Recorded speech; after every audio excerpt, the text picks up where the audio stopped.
Good evening. My name's Tom Riom. I'm chairman of the Public Works Committee.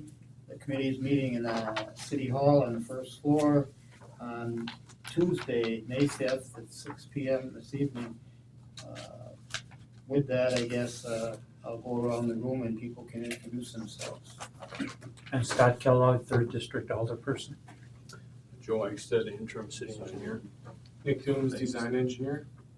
Steve Golf is district alderman. Todd Fergie, 2nd district alderman. Adam Tagan, Planning and Economic Development Director. Kurt Hoyer, Wisconsin Rapids Police Department. Jim Borski, Rapid Streets. Steve Abrahamson, citizen.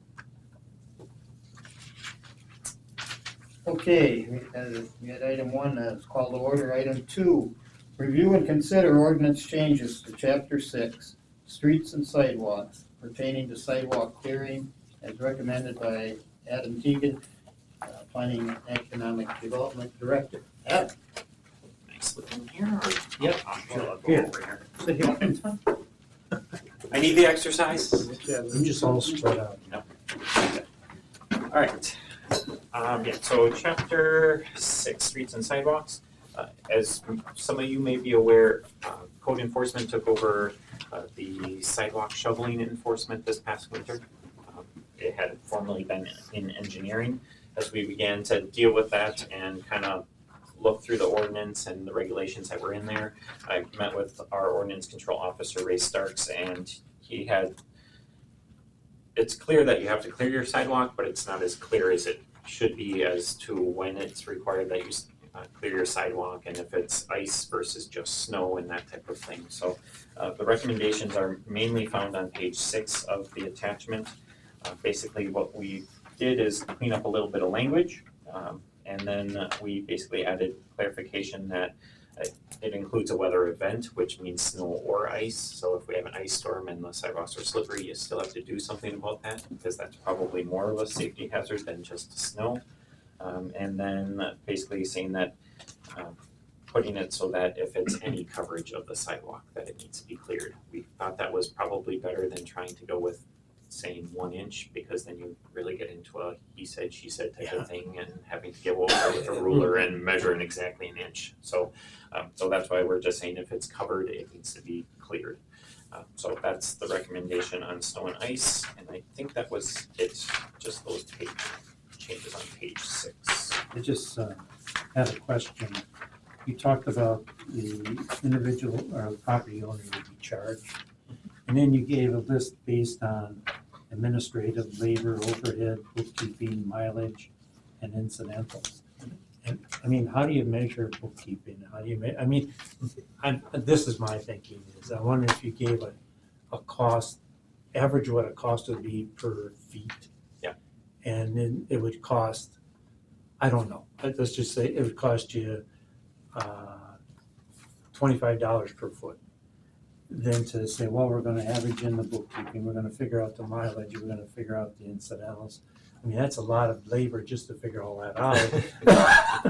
And then the person could say, well, my neighbor on the other side of town was charged this, or next door was charged this, and I was charged that. Well, your bookkeeping was more, it just, I don't know if it's clean. That's all, that's when I read it, I said to myself, you could have some issues with that, but if you had per foot or per yard or for whatever this cost, and lowball it in a sense possibly, so it's easy. So, but the idea then, okay, you have 50 feet and it's going to cost you this much money.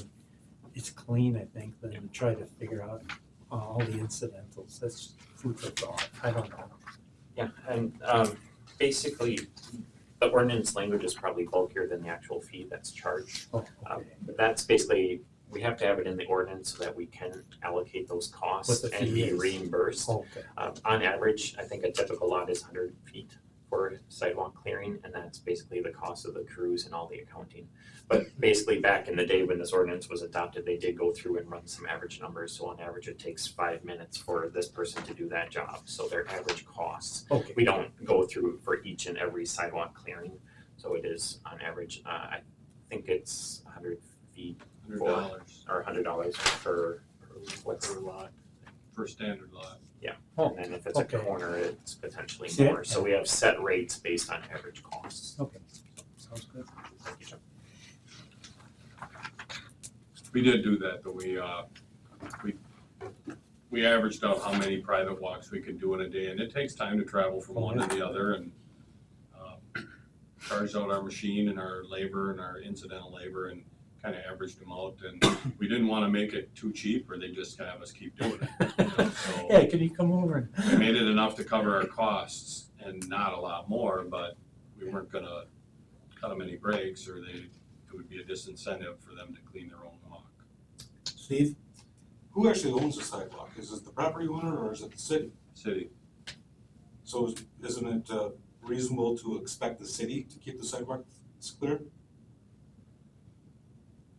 Why be charging the people when they're already paying property tax? I mean, that should be factored in.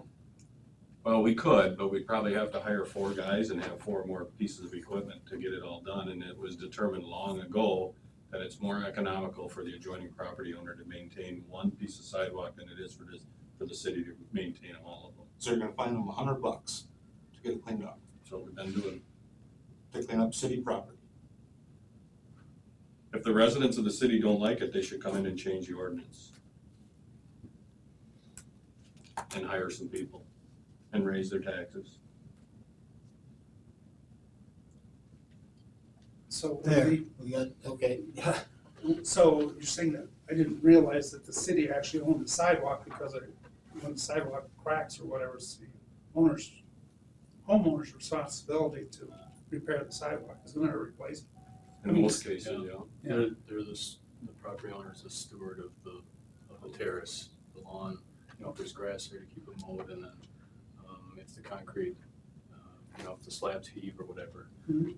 cause a trip hazard and that sort of thing. So if there's a That's- steward, they would have to take care of the sidewalk. That's not unique to Wisconsin Rapids either. I think you'd find that Mhm. everywhere. Steve? So realistically, then citizens can actually submit a bill to the city for keeping their city property. I don't know about that, I don't think so. If the city's gonna charge them to come and clean their property, then it's only fair that the citizens would be able to charge the city for the labor that they put out. Is there any ordinance against it? As Joe just, I'm sorry, Tom. Go ahead. I was just gonna indicate what Joe had said, the steward of the right of way, the terrace, right? The property owner, by living in the city, is under the obligation to keep it clear and keep it free from hazardous, the trippers and the extent of it. So I'm not sure what's not understood what Joe has just said.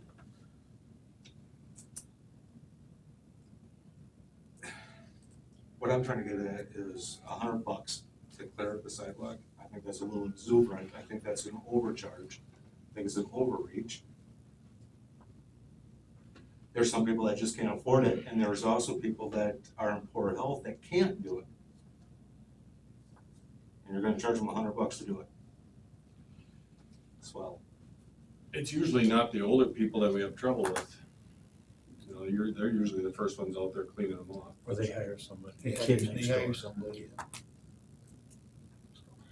Yeah, and maybe Adam, you can help me with this, as far as, and I'm sure it's probably in there someplace, but with the, you're charging the homeowner, that's when the sidewalk doesn't get cleared, but a lot of times your homeowner is actually a landlord. Correct. So then, how quickly is he notified that the city has been there, took care of the sidewalk? I mean, so, that when tax time comes around, because I would assume it goes on the tax, Yeah, standard procedure is you're given 24 hours after the end of any event to clear the sidewalk, obviously on your own. If it is reported or noticed that it has not been cleared, they're given a 48-hour notice to comply. And then it would only be after that 48-hour period that it would be handed over to streets for clearing. And then it would be at that time they would be billed for the work completed by the city. but the landlord, the owner of the property gets the notice, not the Yep, they are occupant. ultimately responsible as the owner of the property. Sure. It's up to them to figure out if they're clearing it or their tenant is, and whether or not they would pass that cost on to the tenant. So you were talking about 3 days, actually, 24 hours and 48 hours, then it's 3 days at least, so.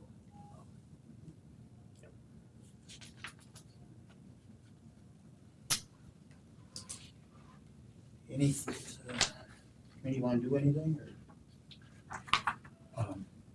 I would recommend the changes. of this ordinance. I'll second that. Any further discussion? Hearing none, committee will vote then, all in favor, respond by aye. Aye. Aye. Opposed, ayes have it. Item number 3. Oops, that's almost the wrong, last meeting. Review and consider ordinance changes to chapter 7, landfill / mandatory recycling pertaining to electronic waste as recommended by Adam Teagan, Planning and Economic Development Director. Adam, I guess you want to start us off? Again, this is what I would consider more cleanup clarification language. It's not a new policy. But basically, by law, we cannot collect certain electronic waste because it cannot be deposited into the landfill, which is obviously where we bring the waste that's collected. So basically, we compared our local ordinance to the state ordinance and added language to clarify what is allowed and what is not allowed. So major changes again are on pages 1, 2, and 4 of this particular attachment. So page 1, we basically wanted to define what electronic waste is, and that language is pulled directly from the state law. And then on page 2, basically the first change is specifically noting that electronic waste is technically recyclable material because again, it's not landfillable, so you have to dispose of it in a way that it can be properly recycled. And then the last change there is again, just putting that in there that electronic waste needs to be properly recycled, not deposited as normal curbside pickup. And then the final change on page 4, again, it's just another section where we want to specifically call out that that the disposal of electronic waste is responsible of the resident property owner since the city is not able to dispose of it in the landfill. So all tied basically back to electronic waste and clarifying who is responsible for what. When I read this, it makes sense to me. But I remember the committee of the whole, we talked about a recycling day or a cleanup day, because that kind of springboards after this, because if you're not getting rid of your TV or your refrigerator, whatever that might be, then all of a sudden it collects in the yards and looks like a mess. Where are we at that idea of identifying a cleanup day in the citywide? I don't think there's enough budget this year to have one. Okay. I think it's something the last time we discussed it, we were talking about planning for one for next year. Next year, okay. Yeah. I think that we had $6,000 for a neighborhood cleanup type of effort this year, but that's not gonna do a citywide No. by any means. And it takes time to really orchestrate it too, because it could be chaos. I think our disposal costs on the Ward 1 cleanup were that much last year, Yeah, and you're- between just the tires and the electronics. We have, in kind of concert with the fall cleanup that the streets department does, whether it's yard waste or there's 2 pieces, whether it's a brush pickup, which is next, or just even the fall yard clippings, that we might be able to do something and generate in, kind of on the whole idea of just yard maintenance, not have to go to the extent where city is getting rid of or incurring the cost of disposal. So if we did do something this year, probably would be within the 6,000 definitely, but it may even be budget neutral to the city to do some cleanup effort. So we have, Ray's put together a memo for my review of his pieces. We also got actually a resident that happened to be in the room, dropped in my mailbox a buyer's guide of all the municipalities in the whole region from Wausau north down to us of what they collect and don't collect. So it was pretty helpful. It was timely too for us to look at. So. Good. But nothing has been decided on that, but we're still thinking, if anything, fall, but probably lower scale than the Ward 1. Looking over this, and I don't have any problem with the cleanup language in here. I think it's a great idea. But what I did run into, I talked to some of my neighbors last night, they kind of got dinged on this e-waste stuff with a TV. And what their concern was is potentially when they have a lot of garbage, they called the city landfill and they said, it's 800 pounds, $27. And that $27 doesn't matter if you have like equivalent to a 5-gallon bucket of waste or the full 800 pounds, it's still $27, which they said in their opinion, they felt that in order to make it worth their while, they'd have to accumulate 800 pounds worth of waste on their property before they would do anything about it. And they were I know we just kind of discussed budget for a cleanup. They were looking at a way to make the cleanup more affordable. The only thing I've been able to suggest to them in the meantime is I said, well, you're probably not the only ones that have waste that you need to get rid of. Maybe if you could work with some of your neighbors and all chip in a little bit and take your waste towards the landfill, that would probably be the more economical thing to do in the meantime. But you know, they're kind of sore about some of the things, and they said as long as people feel that they can't afford to dispose of the waste, you'll continue to see it on the curb in hopes that a scrapper takes it, or you'll probably find it out in Kellner or Seagull or somewhere out there for people just to get rid of it. Best Buy, we just learned, takes TVs for free. I do believe they have to meet a certain criteria though. That could be, yeah. And then there was another local group that took the TVs. I don't know if they charge, and ODC is another sort of electronic. Yeah, they devices, did, a yeah, couple of OBC does. local, it might be $10, but Yeah, it's usually by appliance for the smaller local vendors as opposed to just a bulk one like the landfill may have. One of the items that the city puts together is a e-waste or a waste handbook, is that what it's called? That Judy puts together.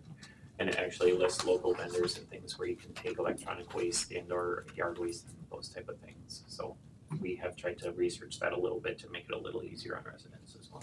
Just one thing with the cleanup too, when I lived out in the western part of the state, Pierce County actually did a county-wide cleanup. I think one thing they had that we didn't have though was that they had a county-owned recycling center. I don't know if we have anything like that here in Wood County. I haven't seen or heard of anything, but I'm sure in the townships of the county, especially the townships adjacent to us, there's probably problems with illegal dumping and waste showing up where it shouldn't. Is it a possibility for the city to look at working with the county for a cleanup or a clean sweep project? Yeah. Yeah, absolutely. there's one happening October 10th. I think October 10th. It's the first Saturday. No, that'd be the second Saturday. Maybe the first Saturday. I believe it's October. I don't have my phone on me, but it's the first week in October. It's happening in town of Saratoga, but it's a county-funded, first one in the Southwood County area for a couple of years, I think. So it's happening, but there's a charge. They charge for all of the disposal. Yeah, But it's a clean sweep as well. Yeah, Pierce County, it was a similar setup where like if you brought in tires or appliances, there was a charge for that, but it was like paint or certain type of chemicals, they would just take those in, yeah. just get them off the streets. Could we put it on our website? You know, so if people are interested, they know about that in Saratoga on October 2nd. 10th is the second Saturday. Second Saturday. Let's see. And as it gets closer, we can certainly, if our ordinance control officer is making contact with someone, because they They have can- that type of waste, he can let them know that event's coming up, so Or if if they they're leave aware of a it. notice, they could have that on it, so. Yeah. I mean, if they're educated as to what it is, where it is, like you said, your constituents may use it that way, so, yeah.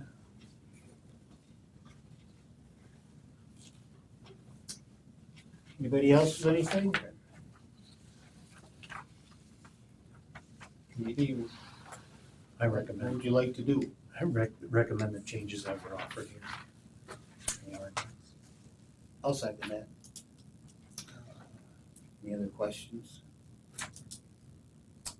Hearing none, committee will vote. All in favor, respond by aye. Aye. Opposed, ayes have it. Thank you. Thank you. Review and consider the brush pickup policy. Jim, can you start us off? You've got a draft there. I don't know if you've had time to read it, but our rapid improvement team was taking a look at our brush collection practice and looking at ways of streamlining it. And we determined that the large piles are what are affecting the effectiveness of our pickup the most. The average household, and brush pickup from its inception was meant to be for people who couldn't haul their own brush, to put out a little pile of limbs that have fallen off their tree or minor trimming that they've done, and the city would come by and pick it up. Well, over the years, for various reasons, it's morphed into whatever you can get out to the curb, the city will take care of for you. And it was never meant to be that way. So we looked at ways to streamline the process, and one thing we determined was that by having a schedule that kind of mirrored your garbage collection, it created an automatic 5-day process. And if we didn't go out on Friday, every day of the week, too many people were expecting us that day and things were put out behind us, and it became a minimum of 5 days. So one of the things we suggested we change is that the brush be put out Monday, the first day of that collection week, and if we can get through the whole city in 3 or 4 days, we're done. People that put it out behind us, that's just not gonna be our problem. So have it out there by Monday, 7 a.m. We'll cover every street in town. You don't have to call in for the service, but don't put it out on Wednesday if we've already been through there. The other thing we're trying to eliminate is the large piles where people cut down 4 trees and put it all out at the curb once, or have a tree service cut 3 or 4 trees down and put it all out at the curb rather than haul it away for them. Stumps have been a problem recently, and we've been picking those up, but they don't chip, so we have to send out a separate crew with an end loader and dump trucks, and it gets expensive. So I guess to get it back to where it initially started, where people had a 4x4x8 pile was our initial collection agreement or limit. We're going back to something similar to that, a 4 feet high by 6 feet wide by as much as 10 foot long pile. We'll pick up, or we'll chip at your lot for up to 5 minutes, and then we move on. And we did survey a bunch of different communities, some our size, some bigger, some smaller, and this was about middle of what people offered, or towards the better end. You know, some communities offered none, some offered 5 minutes, regardless of what you have out there. That's all you get is 5 minutes. Others had pile sizes that were limited to like 4 feet high, 4 feet wide. So we think this is kind of a middle of the road comparison to what other communities offer, and hopefully we won't have to spend entire weeks or more picking up monthly brush. I like your changes that you made from the first draft to where I think it said it has to be out like the Saturday before. Now you don't have a deadline before, which is good in case, like I said, if I'm going to visit my daughters in Minneapolis and I might leave on Wednesday, I'll put it out on Wednesday. So I like it where it's open-ended the week before, so people can put it out there at their convenience, or vacations, or travel. So thanks for making that change. I don't know that, I think that was the mayor's work there. We both did versions of this and kind of combined them. Because otherwise, be charging people to put it out. To have it out too Yeah. early. And we want to get it out there, Mhm. but it makes sense to me. So thanks for making that change. I think it makes sense. I want to draw your attention if I could, Tom. Mayor, yeah, you bet. Just to maybe looking at, actually it's in Adams ordinance, chapter 7, or the one that I brought copies of. In review of this since the last meeting, we wanted to know what was in the ordinance, so we looked at the ordinance, and frankly, we didn't really have to bring it to you, but because it was a rapid improvement project, and because we thought we want to get some buy-in before we make a process change, and then maybe get people upset at us, some of those folks that were using the old process, or using the old system maybe, get upset. So page 2 of the recycling ordinance, depends on Adam's copy, it says 22. On the copy I distributed is number 21. It was right at the middle of the page, right above recycling. Yard waste was defined, and specific to brush, it's brush under 6 inches in diameter. And then if you go to 7.02 recycling, at the second half of that, Brush may be hauled and deposited at sites designated by the city and or will be collected by the city on a schedule established by the Public Works Superintendent or burned. But specific to that point, we learned that we don't have a policy, we don't need a policy approved by the council, but again, more of an FYI, and that's why, just because it says at the superintendent's discretion. The next piece as it relates to brush that is already in the ordinance was on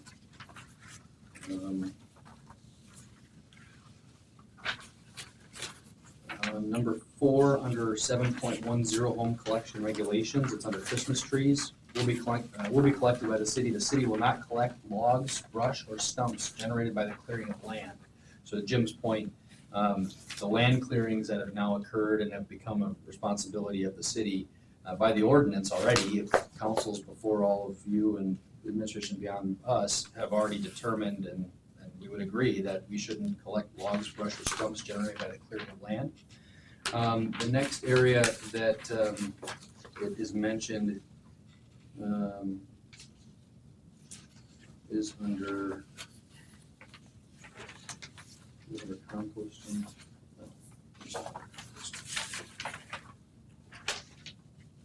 7.19, number 2. Okay, last page. Yard waste will not be accepted, nor can it be taken to a sanitary landfill for disposal. Such material must be taken to one of the city drop-off sites for composting or may be composted on a private property, provided it is nuisance-free, does not create offensive odors or attract vermin or undesirable animals. So to Scott's point of, if people set it at the curb, the ordinance control officer does have a little bit of leverage if in fact it's growing weeds and it's attracting, whatever. So some of the stuff, as Jim will tell you, it'll sit out there right after the next week is done. And then there is some other language about enforcement already in there too. So if folks leave stuff out there longer, if the city doesn't pick it up and it's sitting at the Case by curb, case. there's a $25 for the first offense, 50 for the second, 100 for each subsequent. Again, all predetermined by a council and that approved this ordinance previously, but I think it's helpful just to know that existed. And so we're just presenting this as an FYI, and it's ultimately up to the superintendent. I think based on Jim and I and the project team's discussion, we're going to notify people of this pickup if their pile exceeds it, but we're gonna allow yet another month of this to occur, so that way we can phase it in, right, Jim? Yeah, the piles are already starting to come out for May's pickup, so it'd be too late now to say we're not picking those up anymore, but I would think by June, we can get the cable access channel and our website and whatever word we can get out, maybe some mailers through with the water light bill, get word out to people that we're gonna have this limited pile size in the future. So this doesn't have to go to the council, just for, This is for, Info, and I Information. appreciate whoever spotted it to bring it forward for us. I thank the city attorney for that. Other than I asked her if she wanted to see our draft, and she'd indicated that we probably should look at the ordinance.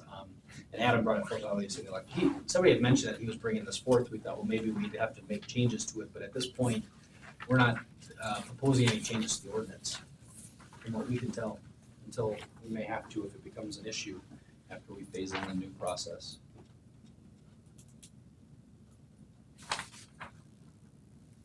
so there's no motion, right? Is there? Don't need to. We'll just discuss the policy and probably no action taken. All right, Thank you. everybody, we'll go to item number 5. That's review and approve the low qualified bidder for the 2015 roadway reconstruction contract and local road improvement project. Nick, Joe, Nick? yep, we got 2 bids. We opened the bids this afternoon at 3 o'clock. One from Pember Companies, the amount of $565,523.05, and the other from American Asphalt, the amount of $571,413.75. So, based on what we have for bids, staff recommendation would be to approve Pember Companies. contingent upon reviewing all of the documentation and stuff prior to council, in case there's any issues with it. So this project, just to explain, it covers Apple Street, Chestnut Street, and then all of our normal asphalt paving for all of our other projects. So it's a combination of a bunch of different projects all lumped into Several one different contract, so. areas. What sections of Apple and Chestnut Street are you looking at?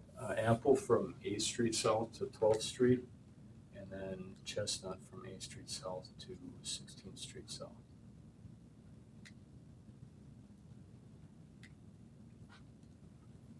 Thank you. We've had Pember in before, haven't we? Or- Yeah, they were the contractor that did West Grand Avenue. Okay.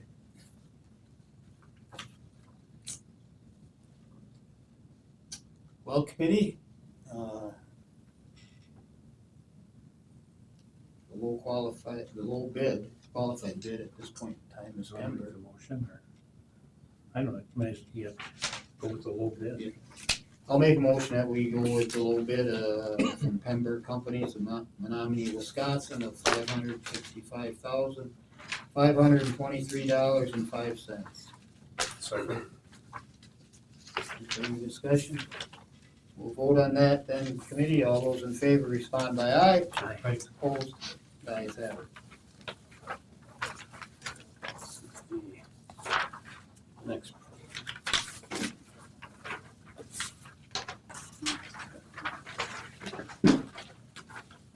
Item 6, review and approve the low qualified bidder for the 2015 manhole rehabilitation project.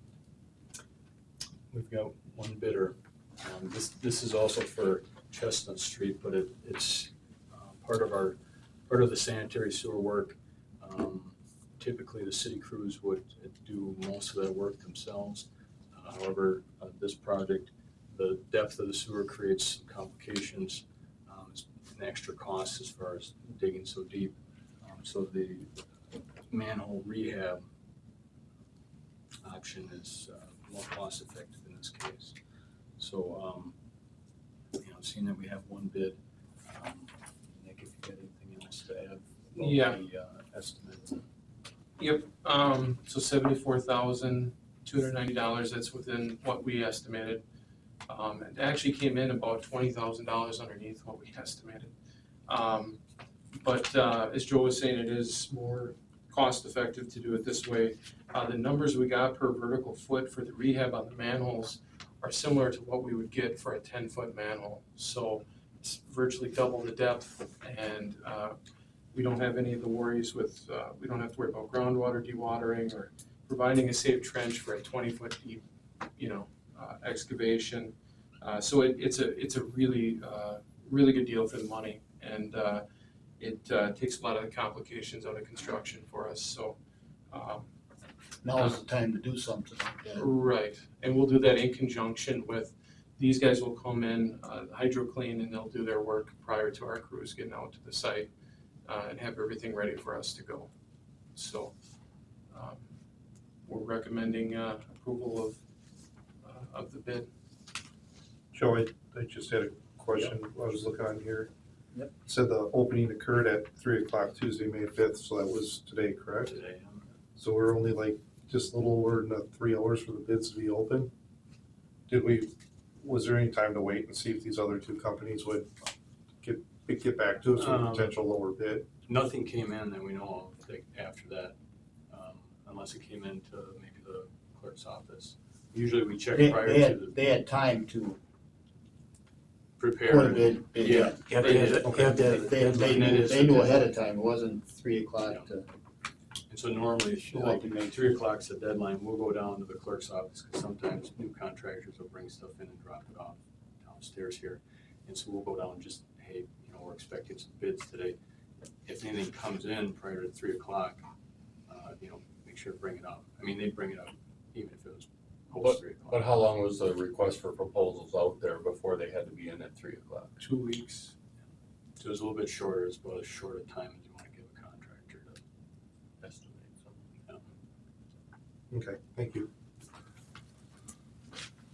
Any other questions or discussion? I got one. Oops, okay. So with the, this is gonna be coordinated with the asphalt topping too, or? Yep, Same area, between, right? between all the city work and the other local road improvement contract and this one will be coordinated together.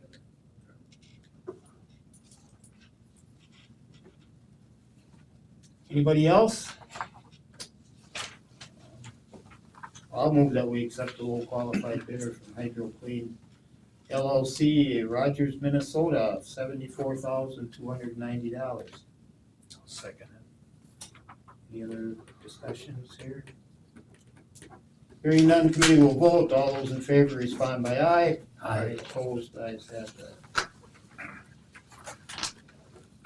Item number 7 is a request from Kurt Hoyer, Police Chief, to perform speed studies on 25th Avenue South between Gaynor Avenue and West Grand Avenue and 32nd Street from Lake Avenue to 600 feet north of Kingston Road.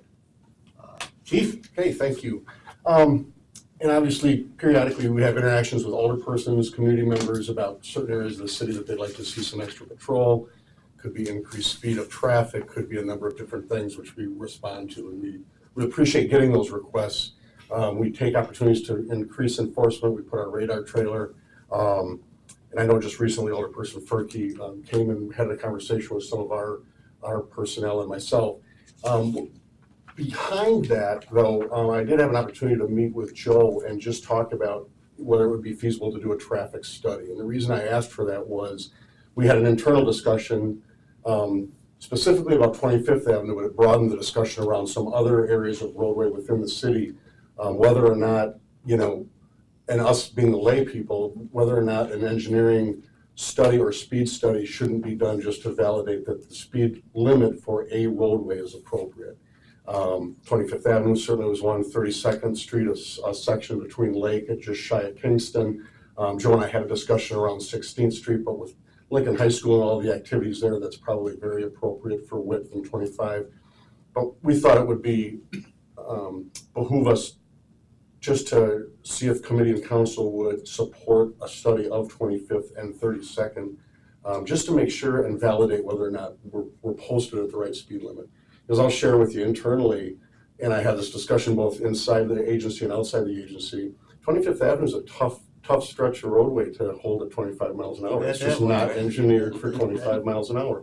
And JB and I had a conversation prior to my time here, the discussions around 25th Avenue and why it was posted at 25 back sometimes. So the request is, you know, to do that study and to validate whether or not 25 is appropriate in those areas. And, you know, we're certainly going to remain, you know, enforcement. That's our responsibility. I would just like us to be able to move forward with enforcement, knowing that we're posting areas of roadway that's appropriate to the way that it's engineered. Yeah, well, I think that's a good idea. Myself personally, to do a study, that's what I guess to call it, the study. And we do have, come back. we do have 2 studies in our budget for this year to do, so it works out well. And probably won't get to it right away, it'll probably be later, so it's probably where it'll fit in the schedule a little bit better to do it. But What all do you do or put out for this? we put out the traffic tubes with the data collector, and so we collect all the speeds, you know, the volumes and speeds, and we're looking for the 85th percentile speed. It's a statistical calculation that's done to see what is the what are 85% of people driving, you know, and the feel of the road. I mean, you generally, the drivers drive what the road feels like you can safely drive at, and 85th percentile is what kind of the magic number is to take a look at. There's other factors as well, like, you know, the high school, say 16th Street, you know, so there's different things going on there. If you got stop control intersections, a lot of residences versus some commercial business, that sort of thing. So Thank you. Anybody else with it? I have a question on the 32nd Street one. Kurt, if you did your study and it showed that the 25-mile limit that they have in front of Midstate was too low and the rest of it, I think is 35, might be even too low, what would you do since so much of that is Grand Rapids? Would you have to meet with them too and see if they were agreeable Yeah. to? I think we'd probably wanna let them know up front that, hey, we're just gonna take a look at the traffic and the speeds and stuff along the whole corridor, and then we'll go from there, see what the numbers show. I'm not sure any of that is ours on both sides unless you're up by the soccer fields probably. Maybe just a little section, but we had Yeah, that that- conversation with that Matt is- about just making Grand Rapids aware that we'd like to do that study out there. It could benefit them as well, just having that data and knowledge. They'll know from what we do. Yeah, it's free info for them. Right. Steve? What's the state statute regarding speed limits for adjusting up or down? There are state statutes, it's something that I will be reviewing again to see. Certainly to adjust them, an engineering study has to be performed. I mean, there is some leeway, and the DOT, if it's a state highway or something, certainly would be a resource and even a regulatory authority over, say, I know we had the Second Avenue speed limit issue, which is a state trunk highway, and DOT was involved, and there was an engineering study and all that was done for that. Well, I know last summer, there was an issue with the speed limit in Grand Rapids, and their attorney actually looked up the state statute, and I guess there's 2 set points that you can go either up or down from. And I think there's a max that you can go. There is. So like the 40-mile-an-hour limit is actually kind of null and void. You can't really achieve that with those 2 set points. Sure. So just be aware of all that.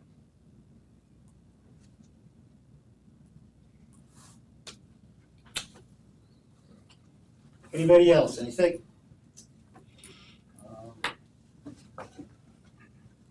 I'll make a motion that we have engineering conduct speed studies on 25th Avenue South between Gaynor and West Grand Avenue and 32nd Street from Lake Avenue to 600 feet north of Kingston Road. Second. Anything else? Hearing none, committee will vote on that. All in favor, respond by aye. Aye. Opposed, ayes have it. Thank you, Chief. Item 8 is to review the proposed 2015 Public Works project schedule. Our crews are wrapping up 17th Avenue North from West Grand to Green Bay. We've got gravel installed and get ready for curb and gutter to go in, hopefully next week out on 17th Avenue, and possibly Clovine as well next week. Our crews are at 7th Avenue. We have that shut down from Harrison to High, and we're just starting that project. We anticipate we'll be there about a month prior to going to Apple and then Chestnut. As far as, Joe, did you want to talk about Washington? Sure. Yeah. The Safe Routes to School project, Clyde Avenue sidewalk is complete now. They're currently working on Washington Street sidewalk. And I would anticipate probably within 3 to 4 weeks that they'll have everything restored out there. And all the concrete poured and all the lawns kind of put back in place. The one item that I don't have a clear schedule on yet is the pedestrian crossing on East Street South.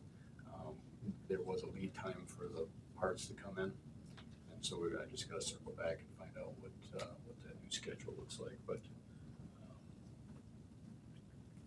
let's see what else we have here. Those are the highlights, I guess. Okay, yeah, it's looking different along Washington there. So, be able to walk both on both sides off the road. Any comments, anybody? Without any, we can go to number 9, that's review our referral list. Well, the Goose Cup population is number 1. Pavement markings.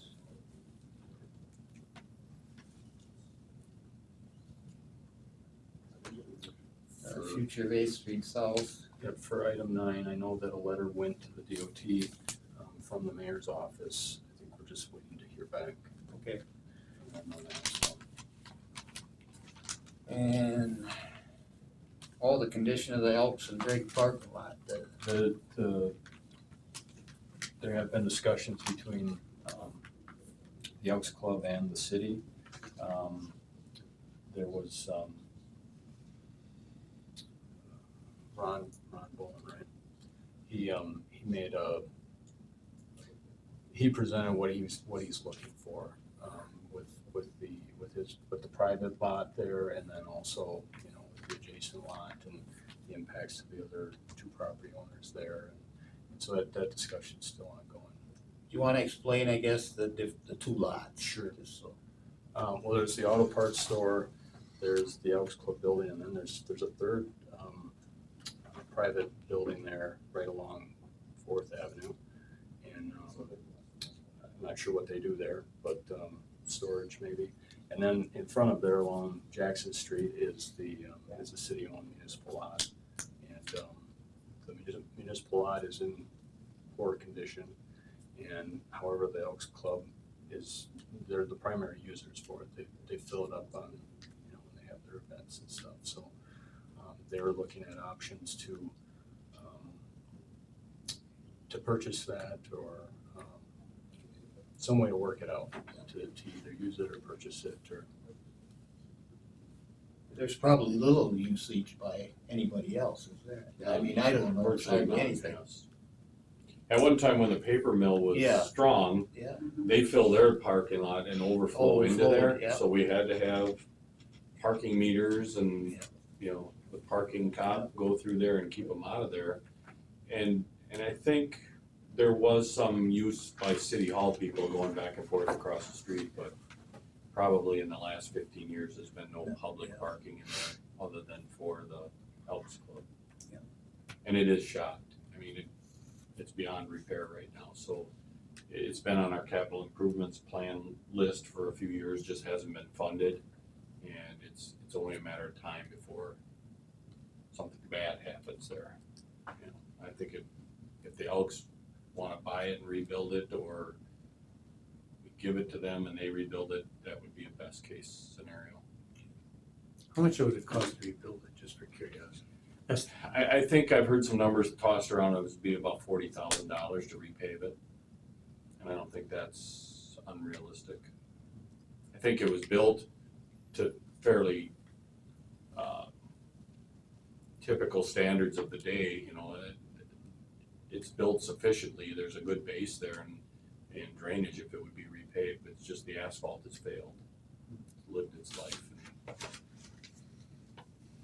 Think there's any time frame when something might be agreed on to bring it here?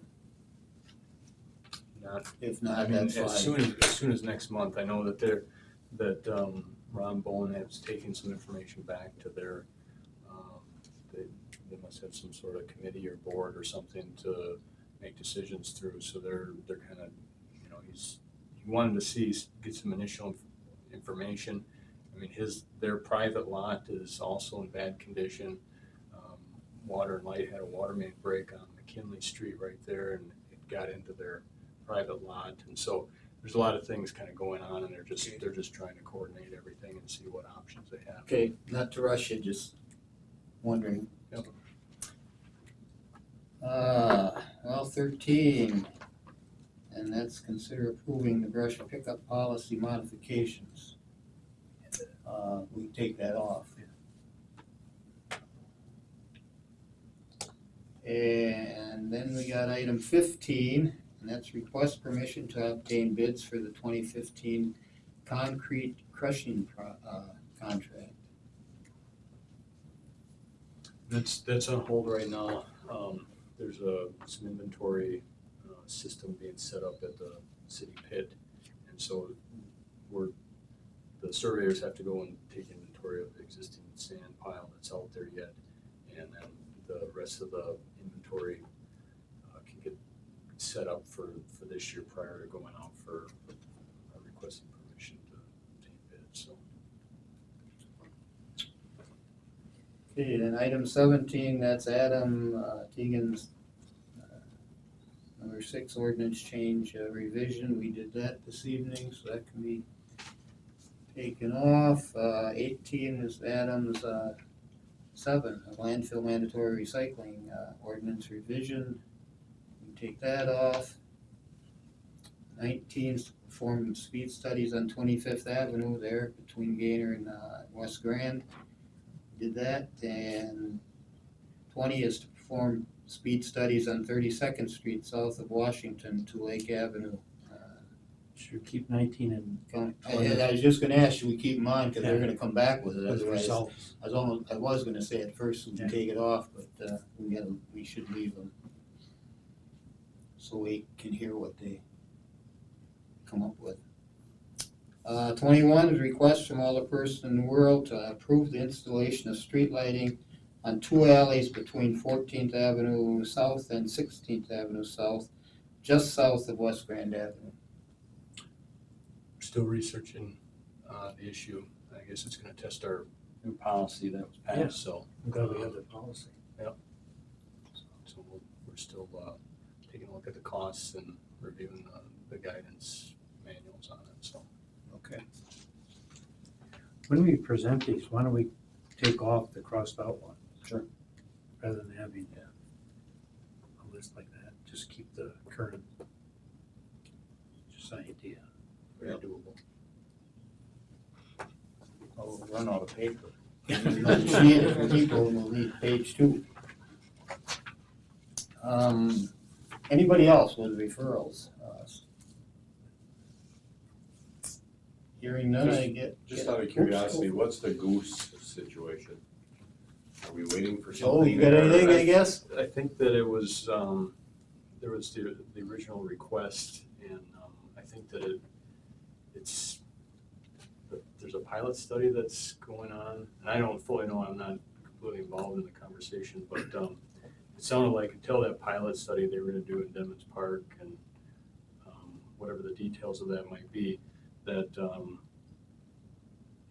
the outcome of that might foster some findings that might actually work or not work, and so it's maybe on hold, I guess. I haven't heard anything recently on it, so. Okay, anything else on these? Well, then we're to item number 10, and that's adjournment. I'll move we adjourn. Second. We have a motion and a second to adjourn. All in favor, respond by aye. Aye. Opposed, ayes have. Meeting adjourned at 6:53 PM. Thank you.